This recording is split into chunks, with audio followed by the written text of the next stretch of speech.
Queensland will become the first state to ban a pro-Palestine slogan under sweeping new hate speech laws. Nazi and terror symbols will also be outlawed in the government's response to the Bondi Beach attack. At Brisbane's Holocaust Museum, a walk through history's darkest chapter, real memories and raw emotion. Holocaust survivors and their descendants tell us that they never thought they'd see this again, but they have.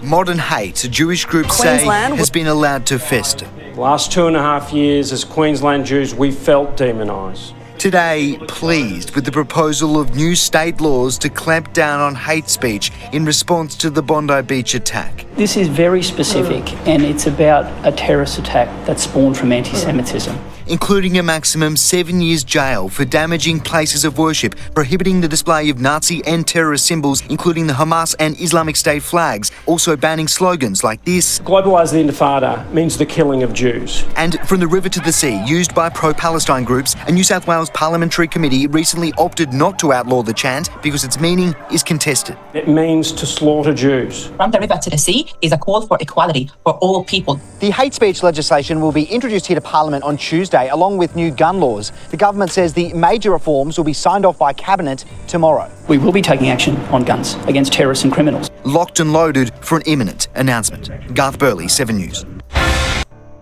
Queensland will soon lead the way when it comes to cracking down on anti-Semitism, becoming the first state to ban terror slogans and phrases. It's part of a raft of new laws the state government will bring in to stamp out racism and extremism in the wake of the Bondi terror attack.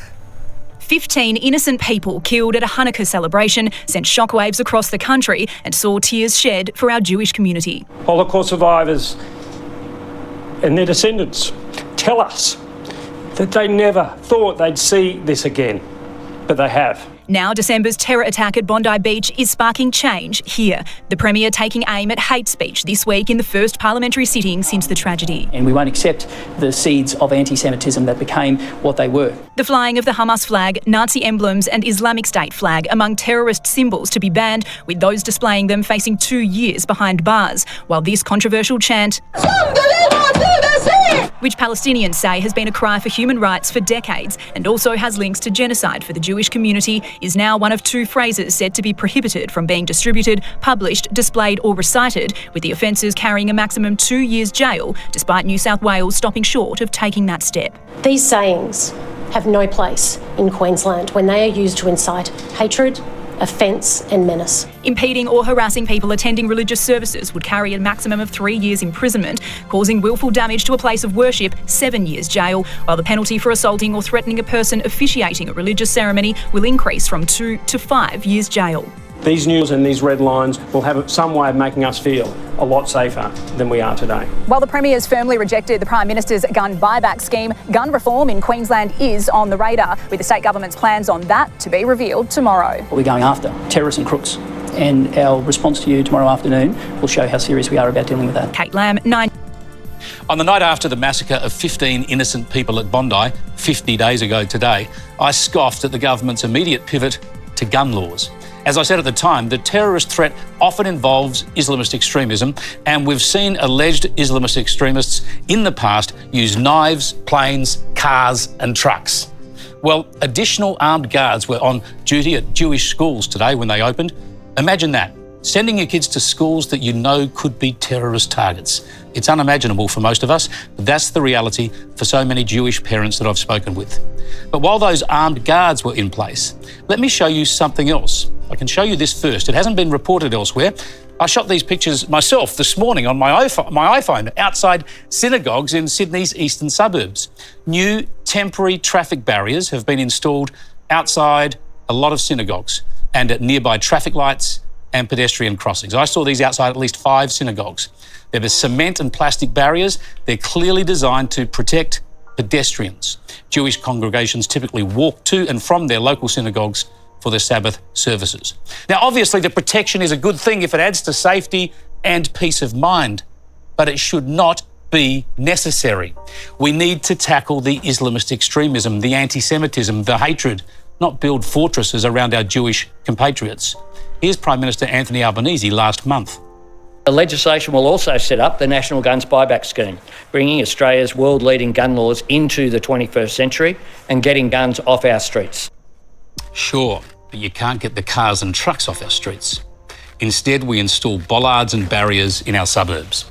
This proves that gun laws are not enough. In fact, the traffic barriers are an admission that gun laws are not enough.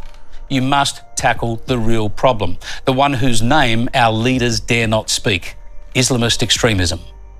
Last night at Bondi, I attended the last memorial service and reading of victims' names to be held at the Bondi Pavilion, the temporary memorial site set up immediately after the Bondi attack.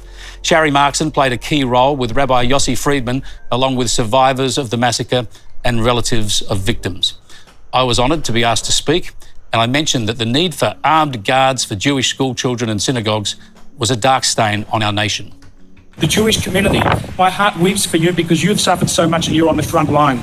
But we all have to share with our friends, the rest of the country, the urgency that this is a fight that belongs to all of us. It's a fight to protect our Jewish brothers and sisters, but it's a fight to protect the very soul of the nation. Brendan O'Neill, the brave and prolific Spiked online commentator, was visiting from the UK, and he made typically strong points. Both in Britain and Australia, Jews have been warning for more than 2 years that anti-Semitism is out of control. And yet our cowardly political class did nothing. They looked the other way. They refused to grapple with the forces of Islamism, Israelophobia, and outright anti-Semitism. Well, enough is enough. Yes, indeed. Brendan O'Neill will join me here tomorrow night. Now, don't think this threat is over. Don't think it is not your concern. Don't let up on the pressure for stronger action.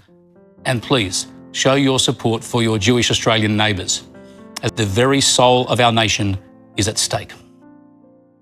A major police operation is gearing up across Sydney for the arrival of Israel's president. The government has expanded police powers as they call for calm. Protesters plan to rally at Town Hall on Monday afternoon in Sydney. Well, our message is that Isaac's Herzog trip should be cancelled. If he does set foot in this country, he should be arrested. More than 3,000 officers will be deployed with...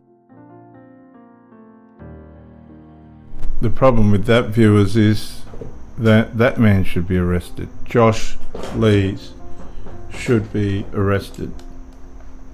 Police warning they won't tolerate violence. The Prime Minister says he and the Israeli President will meet with the families of the Bondi terror attack victims.